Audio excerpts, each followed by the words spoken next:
Nos destaques do Panorama CBN de hoje, eu conto para você que a Polícia Federal abriu uma investigação para apurar se houve crime de genocídio e omissão de socorro ao povo Yanomami.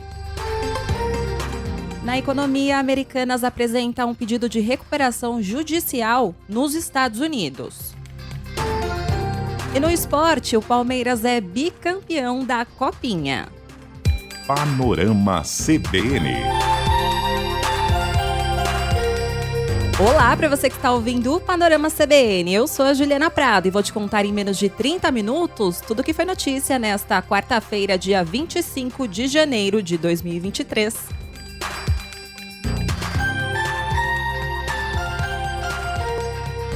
Eu começo esse episódio atualizando você sobre a crise humanitária que vive a população Yanomami em Roraima. E hoje teve uma atualização importante sobre esse caso. A Polícia Federal abriu uma investigação para apurar se houve crime de genocídio e omissão de socorro na assistência do governo anterior ao povo Yanomami. A investigação foi aberta a pedido do ministro da Justiça e Segurança Pública, Flávio Dino, e hoje, em entrevista à Globo News, ele disse que já foi constatada a ausência de ações efetivas e de serviço público de saúde aos indígenas, e que essa ação da PF vai investigar ex-integrantes do governo Bolsonaro e pessoas envolvidas em toda a cadeia de garimpo ilegal. E agora vamos proceder à investigação sem fronteiras. Uma investigação que chegue, obviamente, àqueles que coordenaram essas ações ou estas omissões tão terríveis, tão hediondas, tão inadmissíveis no território brasileiro. Claramente houve estímulos políticos para que houvesse o garimpo ilegal, a ocupação de terras indígenas e para que houvesse esse abandono a que fiz alusão.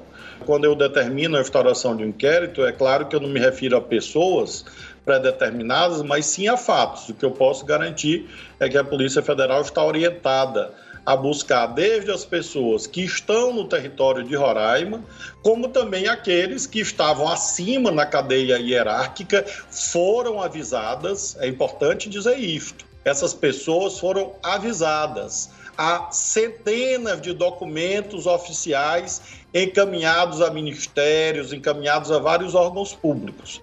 E essas pessoas, portanto, têm que ser chamadas a explicar porque, uma vez avisadas, não agiram.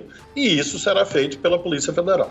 Você ouviu agora o ministro Flávio Dino dizendo que claramente houve um estímulo ao garimpo ilegal na região, né? Então, eu preciso pontuar para você que o governador bolsonarista de Roraima, Antônio Denário, sancionou 2 leis pró-garimpo e defendeu a atividade ilegal no estado enquanto a saúde dos Yanomami se agravava.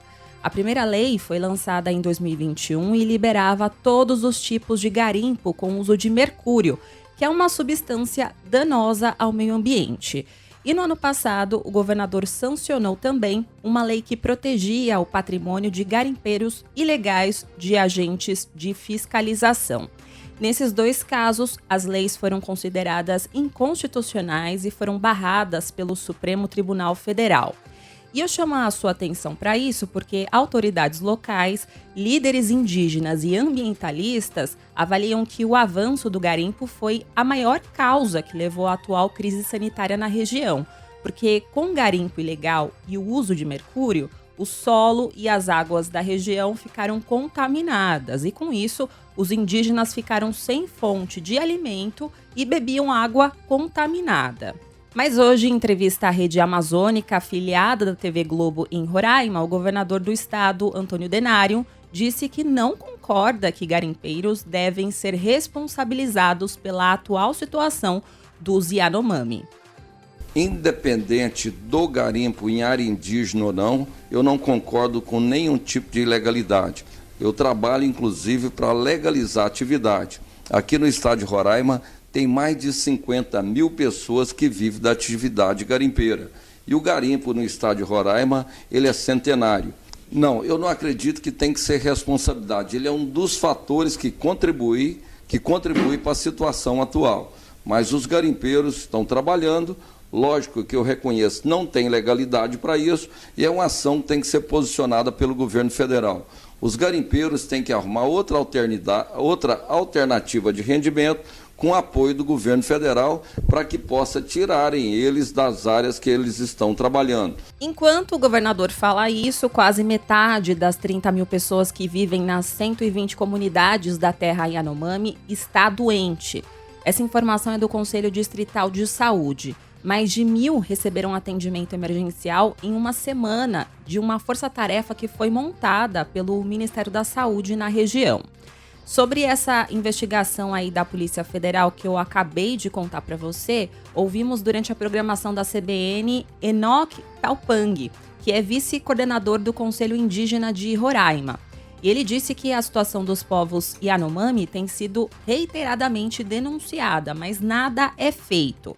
Ele disse também que os povos indígenas têm receio de que a investigação da Polícia Federal seja engavetada ou deixada de lado por influência de forças políticas locais e de empresários. É uma catástrofe que a gente sempre anunciou, né?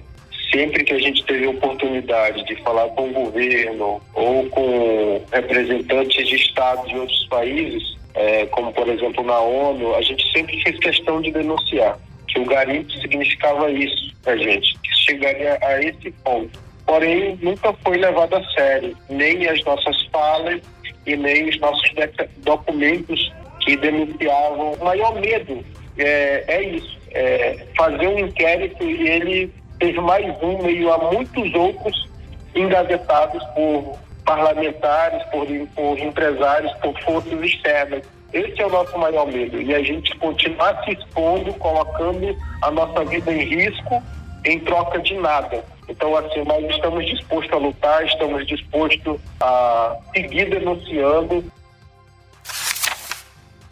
Agora eu vou contar para você os desdobramentos dos atos golpistas que aconteceram no dia 8 de janeiro em Brasília. Hoje, a Polícia Legislativa do Senado informou que identificou mais 23 pessoas envolvidas nos atos terroristas que depredaram o Congresso Nacional. Agora, o presidente do Senado, Rodrigo Pacheco, deve enviar ainda nesta semana à Procuradoria-Geral da República um pedido para que esses suspeitos sejam investigados. Na primeira leva, o Senado pediu a abertura de investigação sobre 39 pessoas e a Procuradoria-Geral da República acatou esse pedido. E somando aí essas duas representações, pode chegar a 61 o número de pessoas identificadas pelo Senado envolvidas nos atos terroristas no Congresso. E falando em Congresso, a abertura do ano legislativo e do judiciário no dia 1º de fevereiro vai contar com uma operação de segurança máxima para proteger os prédios dos três poderes. Esse reforço acontece após os atos golpistas de 8 de janeiro realizados em Brasília. E em entrevista à Globo News, o ministro da Justiça, Flávio Dino, disse que o esquema organizado vai ter o padrão de segurança da posse presidencial de Lula, em 1º de janeiro, que foi o maior da história no período democrático. Na entrevista, ele também confirmou que a intervenção na segurança pública do Distrito Federal vai atuar mesmo até o dia 31 de janeiro, como estava previsto, e que não vai ser mais prorrogado. Nós consideramos que a intervenção cumpriu o seu papel e, portanto, já inicia logo amanhã uma transição e essa transição alcança aquilo que você mencionou, ou seja, a posse do Legislativo. Eu próprio tomarei posse como senador no dia 1º de fevereiro e assim como também a abertura do ano judiciário. A governadora Celina, o novo secretário e nós próprios aqui no Ministério da Justiça apoiando, ajudando para que, junto com a Polícia Legislativa, do Senado, da Câmara, a Polícia do Supremo, tudo corra bem e correrá, eu tenho certeza. Aproveitando que eu estou falando sobre os desdobramentos dos atos golpistas, hoje teve mais uma leva de demissões de militares. No total, foram 11 que foram dispensados. Eles atuavam em órgãos vinculados à presidência da República. E essa nova leva de exonerações atinge também 9 servidores que serviam à vice-presidência e 2 do Gabinete de Segurança Institucional, o GSI. Essas movimentações acontecem no momento em que o Palácio do Planalto ainda trabalha para pacificar a relação com as Forças Armadas. Vamos agora para o Uruguai, porque o presidente Lula passou o dia de hoje em Montevidéu e ele foi para lá para encontrar com o presidente do Uruguai, Luiz Alberto Lecadiepou. E o principal objetivo dessa reunião foi encontrar uma saída diplomática para preservar o Mercosul, que é o bloco que reúne os países da América do Sul. E o que está acontecendo? O Uruguai decidiu negociar um acordo de livre comércio com a China, deixando os outros países da região de fora. E o problema é que o Mercosul está negociando há anos um acordo com a União Europeia. E o Uruguai também faz parte dessa negociação. E a conclusão desse acordo ainda não aconteceu por diversos fatores, mas principalmente pela política ambiental que foi adotada durante o governo Bolsonaro. E se o Uruguai fizer um acordo bilateral com a China, isso pode abalar o acordo que vai ser fechado entre o Mercosul e a União Europeia. E diante aí dessa situação, no encontro de hoje com o presidente uruguaio, o presidente Lula defendeu primeiro a conclusão do acordo do Mercosul com a União Europeia, para depois começar a discutir um possível acordo entre o bloco de países sul-americanos com a China. Lula também disse que está totalmente de acordo com a proposta do presidente do Uruguai, Luiz Lacalle Pou, de uma renovação do bloco Mercosul.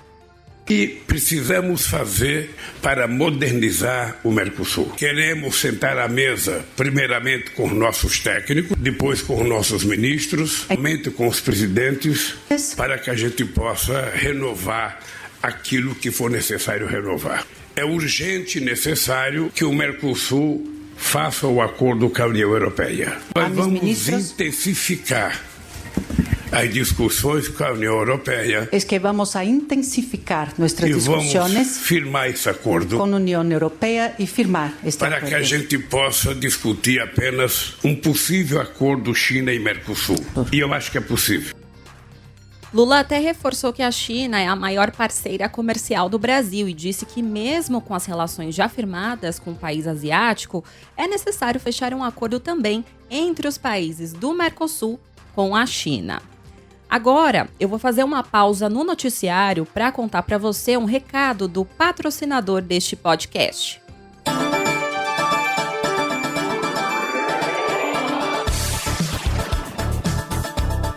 Surf, natação, skate, corrida, vôlei, judô, ginástica olímpica, basquete.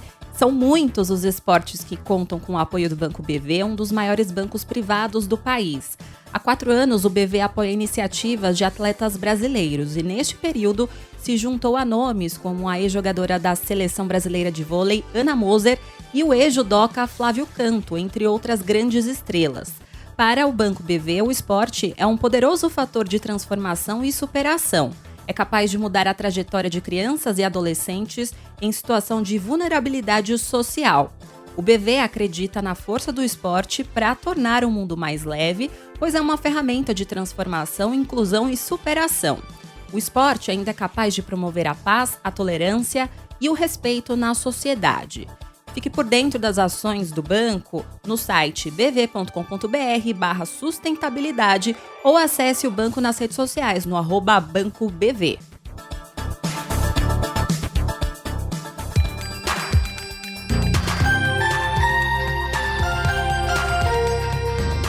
Voltando ao noticiário, hoje a tragédia da Vale, em Brumadinho, completou 4 anos. E hoje teve várias homenagens às 270 pessoas que morreram. E o ministro de Minas e Energia, Alexandre Silveira, participou dessas homenagens e anunciou a criação do Conselho Nacional de Política Mineral. E ele ainda prometeu rigor na fiscalização do setor no país. Nós queremos, no próximo mês, já lançar o Conselho Nacional de Política Mineral, aos moldes do Conselho Nacional de Política Energética, que funciona muito bem com a participação de 14 ministros de Estado, onde o ministro de Minas e Energia preside, e onde as decisões estão tomadas, tem muita força de decreto e tem muita força, inclusive, de proposição de lei, já que a participação de 14 ministros influencia fortemente a Casa Legislativa Nacional. Como eu falei para você, a lama da Vale matou 270 pessoas e 4 anos depois ninguém foi julgado. E a nossa reportagem aqui da CBN conversou hoje com familiares de vítimas dessa tragédia. 3 pessoas ainda não foram encontradas. E Lena Braga, que é cunhada de Maria de Lourdes Bueno, que tinha 59 anos, disse que os familiares aguardam por respostas para concluir o ciclo do luto. É lógico que fica a sensação de falta, né? Será que... Mas eu acho que a gente já passou dessa fase. A fase do será que ela sobreviveu? Será que ela não está perdida em algum lugar por aí, entendeu? A gente ficou assim, na hora você não sabe, né? Você não sabe exatamente como é que foi. Porque todos os outros que estavam junto com ela, que estavam lá na pousada, foram achados, né? O marido dela, os enteados, né? A futura nora, e ela não. Então é uma coisa que fica uma sensação de, meu Deus, o que será que aconteceu, né? Que todos foram achados e menos ela, né? De forma coletiva, as vítimas do rompimento buscam por justiça, já que não é possível alcançar uma reparação pelas vidas perdidas. E quem falou justamente sobre isso foi uma das diretoras da Avabrum, que é a Associação dos Familiares e Amigos de Vítimas. Nayara Dias Porto perdeu o marido, além de outros 3 parentes, no dia 25 de janeiro de 2019. Para nós, familiares de vítima, nunca vai ter reparação. O que nós perdemos não tem reparação. Nós vamos passar aí anos de saudades, sentindo a falta dos nossos, e isso nada substitui. E o que a gente busca hoje, assim, com todo fervor, além, né, do encontro das 3 vítimas que ainda não foram encontradas, é a justiça, né? A justiça, porque nós queremos ver os CPFs, que são os culpados, presos. Ontem, 16 pessoas, entre funcionários e executivos da Vale, viraram réis na Justiça Federal Brasileira por 270 homicídios qualificados. As 2 empresas também vão responder por crimes ambientais. Em nota, a mineradora Vale disse que mais de 13.500 pessoas fecharam acordo de indenização em reparação aos danos causados pelo rompimento e que a segurança no entorno das barragens foi reforçada. No Distrito Federal, o 4º suspeito de envolvimento na chacina que matou 10 pessoas da mesma família no DF se entregou na polícia na tarde de hoje. Carlon dos Santos Nogueira estava foragido e foi levado à delegacia em Paranoá, onde está preso. A investigação aponta que ele conhecia as vítimas. Hoje também, mais cedo, a Polícia Civil identificou o último dos 10 corpos da família que foi assassinada no Distrito Federal. A vítima é Ana Beatriz Marques de Oliveira, de 19 anos. A identidade confirma que todas as pessoas mortas eram da família da cabeleireira Elisamar Silva. No total, 4 suspeitos da chacina estão presos, inclusive um adolescente que confessou participação no crime e teve a internação provisória pedida. A principal tese da polícia é de que o crime tenha sido motivado por dinheiro. Os suspeitos que foram presos moravam próximos ao sogro da cabeleireira e sabiam que a família tinha recebido quantias de dinheiro recentemente.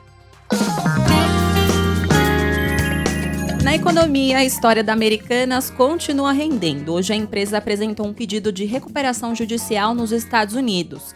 Esse movimento aí busca estender para os ativos nos Estados Unidos os efeitos protetivos do processo de recuperação judicial anunciado na semana passada e que já foi aprovado aqui no Brasil.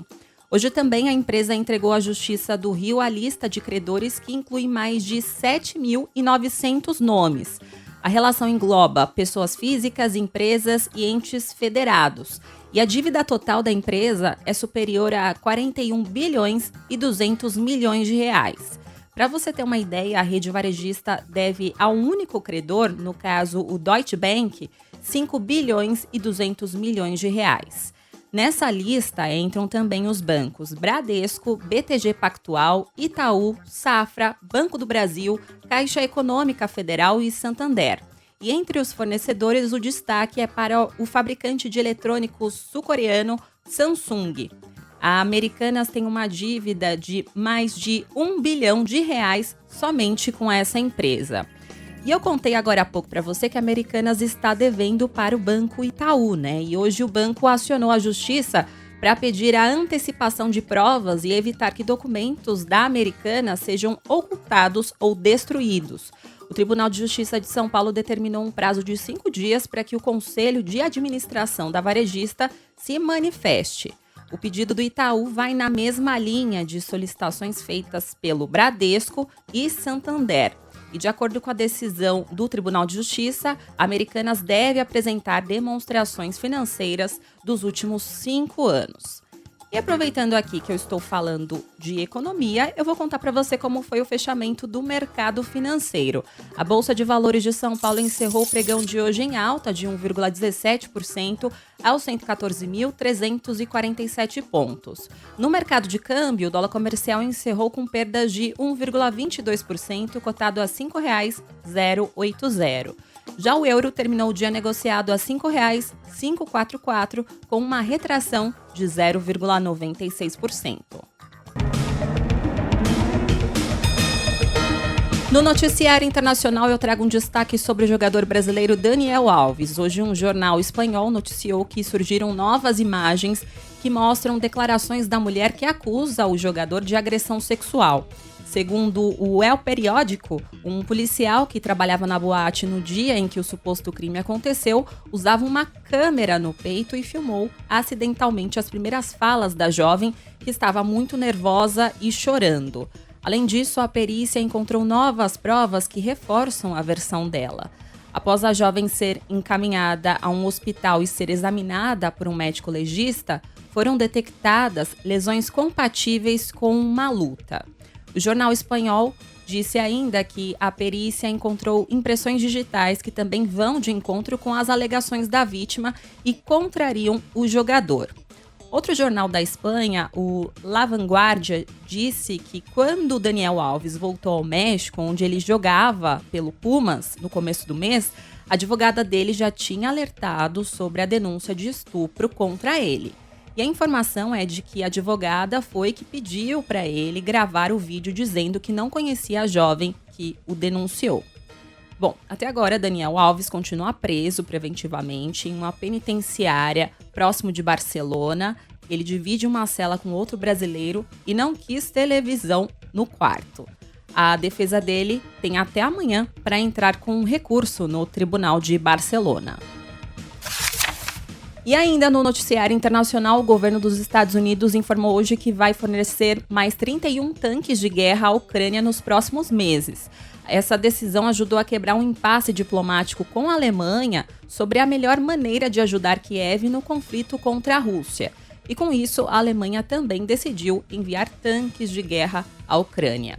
Segundo o presidente Joe Biden, os equipamentos vão ajudar os ucranianos a melhorar a capacidade de manobrar em terreno aberto. Só que o democrata ressaltou que o fornecimento dos tanques não é uma declaração de guerra. E para fechar aqui o giro de hoje, eu vou trazer uma declaração que o Papa Francisco fez hoje. Ele disse que as leis que criminalizam a homossexualidade são injustas e disse que Deus ama todos os filhos como eles são. E o pontífice reconheceu que, em partes do mundo, bispos católicos apoiam normas que discriminam pessoas da comunidade LGBTQIA+. Francisco disse que religiosos que agem dessa forma devem passar por um processo de mudança para reconhecer a dignidade de todos. Mas ao mesmo tempo em que ele falou isso, ele disse também que ser homossexual não é crime, mas sim um pecado.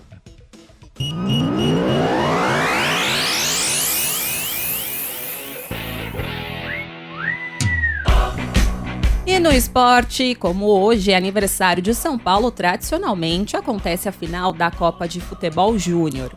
E o Palmeiras venceu nos acréscimos o América Mineiro por 2-1 na tarde de hoje e se tornou bicampeão da Copinha 2023. No ano passado, o Palmeiras também levou o título.